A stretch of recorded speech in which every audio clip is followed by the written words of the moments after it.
प्रिय मित्र, आशा करते हो कि आप स्वस्थ हैं, आप मस्त हैं, आप प्रभु के कार्य में व्यस्त हैं। प्रिय मित्रों, आइए हम प्रभु के वचन की ओर आगे बढ़ते हैं। हम पुराना नियम की न्यायों की किताब और उसके अध्याय 13 में आ चुके हैं और सिमसोन की कहानी को हम देख रहे हैं और उसके 5 पद में हम पढ़ते हैं। वहां पर इस प्रकार से लिखा है, उस मनोह की स्त्री को उस दूत ने इस प्रकार से कहा, तू क्योंकि तू गर्भवती होगी, उसके सामने शर्तें रखी गई हैं, तू मदिरा नहीं पिएगी, तू दाखमधु नहीं पिएगी, कोई भी अशुद्ध वस्तु तू नहीं खाएगी, क्योंकि तू गर्भवती होगी और तेरा एक बेटा होगा और उसके सिर पर छुरा ना फिरे। याद रहे, परमेश्वर की जो कमांड है, परमेश्वर स्वर्गदूत के द्वारा ये कहना चाहता है, याद रहे कि उसके सिर पर छुरा ना फिरे।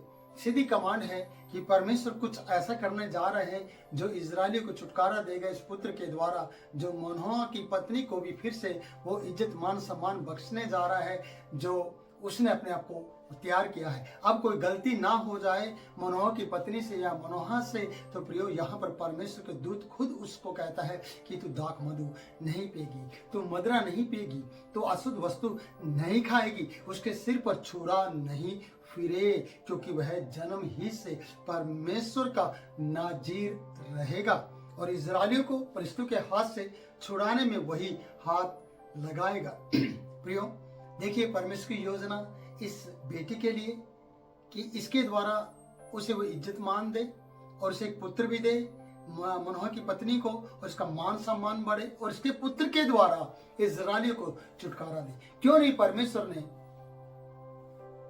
और लोगों में से चुना? रेडीमेड बेटा ही क्यों नहीं परमेश्वर ने लिया?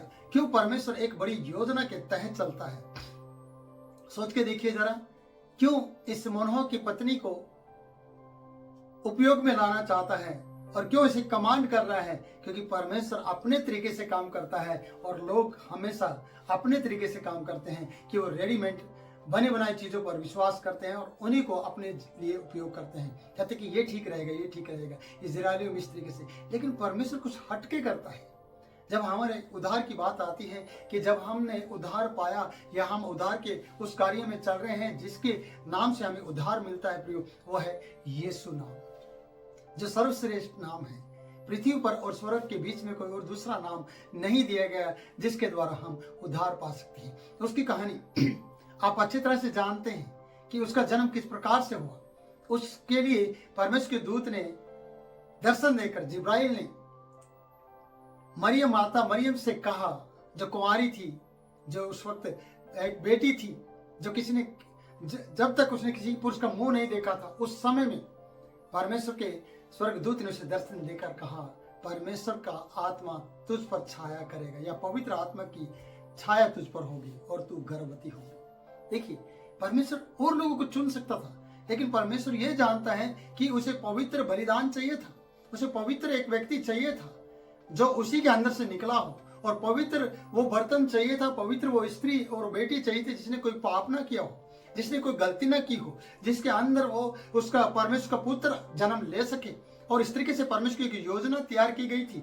और मैं उस कहानी को आगे नहीं बढ़ाना चाहता, पर मैं कहना चाहता हूँ कि परमेश्वर की योजना आपके लिए और हमारे लिए, हम सब के लिए कुछ अलग तरीके से है जिसको हमारे लिए समझना बहुत मुश्किल है। वो परमेश्वर है। इसलिए इस स्त्री को भी मैंने कहा कि परमेश्वर उपयोग में लाना चाहता है।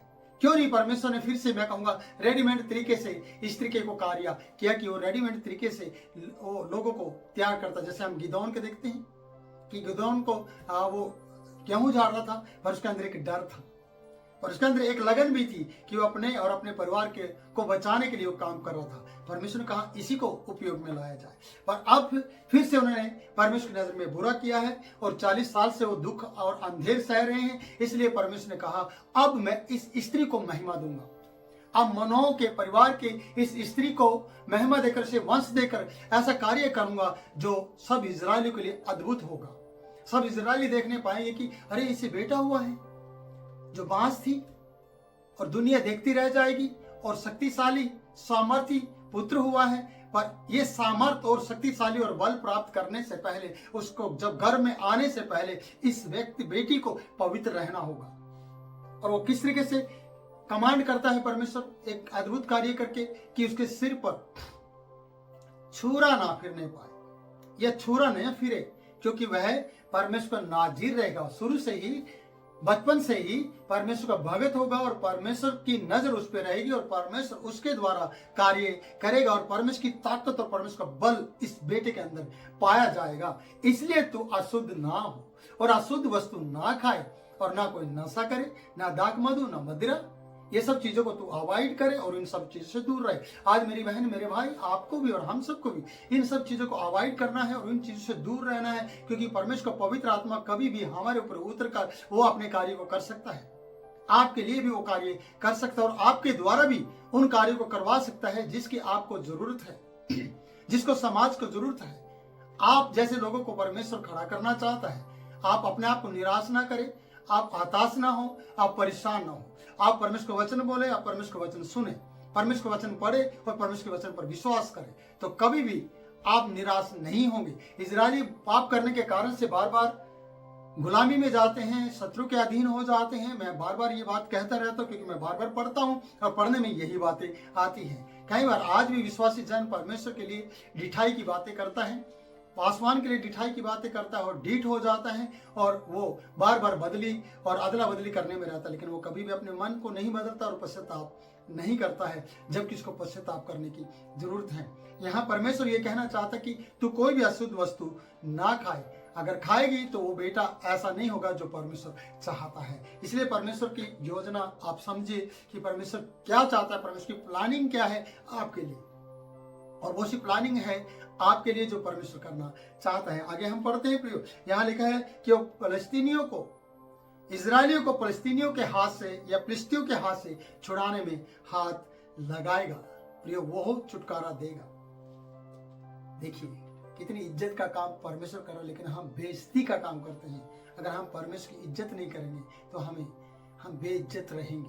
प्रियो, हमारी इज्जत नहीं रहेगी, बेइज्जती का कारण बन जाते हैं। तो हम प्रार्थना करने वाले लोगों को अपने आप को पवित्र भी रखना है, ताकि पवित्र आत्मा की छाया आप पर और हम सब पर होने पाए। आगे 6 पद में आते हैं, वहां पर लिखा है, उस स्त्री ने अपने पति के पास जाकर कहा, परमेश्वर का एक जन मेरे पास आया था और जिसका रूप परमेश्वर के दूत का सा अति भय योग्य था, और मैंने उससे ना पूछा कि तू कहाँ का है, और ना उसने मुझे अपना नाम बताया। ना तो उसने नाम बताया और ना मैं पूछ पाई कि तू कहाँ का है। प्रियो, हिम्मत नहीं हुई, क्योंकि उसके लिए एक बड़ी खुशखबरी थी और वो न पहचान पाई, ना सुन पाए अच्छे से कि मैं क्या करूं, पर उसकी जिज्ञासा थी कि वो मिले। उसने अपने पति को सारा ब्यौरा दिया, अपने पति को सारी जानकारी दी और पति की भी जिज्ञासा बढ़ गई कि उससे बात की जाए, वो कौन है, मैं भी जानना चाहता हूँ। यहाँ पर लिखा है कि हम 7 पद में आते हैं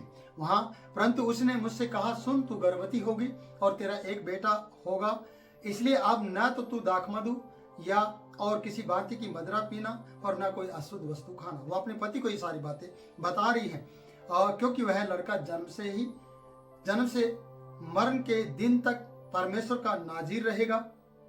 और इस तरीके से वो सारी बातें वहां पर कह पाई हैं। प्रियो, सच में मैं आपसे भी कहूंगा कि आप अगर बहन, आपका पति है, आप अपनी दिन भर की सारी जानकारी अपने पति को दें, ताकि पति आपकी मदद कर सके उन बातों को सुलझाने में, उन बातों को क्लियर करने में। और आगे हम वचन को जब देखेंगे तो मैं इन बातों को लेकर आऊंगा, पर मैं इस वचन को यहीं पर समाप्त करना चाहता हूं। मैं चाहता हूं कि आप अपने जीवन को पवित्र रखें। मैं चाहता हूं कि आप ऐसी वीडियो को देखें और लाइक करें, शेयर करें और हमारे चैनल को सब्सक्राइब करें और ये वचन दूसरे लोगों तक पहुँचाएं जो अपने जीवन में उन आशीषों को लेना चाहती हैं, लेकिन अपवित्रता है उनकी जिंदगी में, पवित्र ना होने के कारण से, शुद्ध ना होने के कारण से उनके जीवन में अशुद्धता है। इसलिए परमेश्वर की आशीषें उनके जीवन में ठहर नहीं पा रही हैं, उनके अंदर बुड़बुड़ाना है, इसलिए परमेश्वर वो काम नहीं कर पा रहा है जो परमेश्वर उनके लिए करना चाहता है।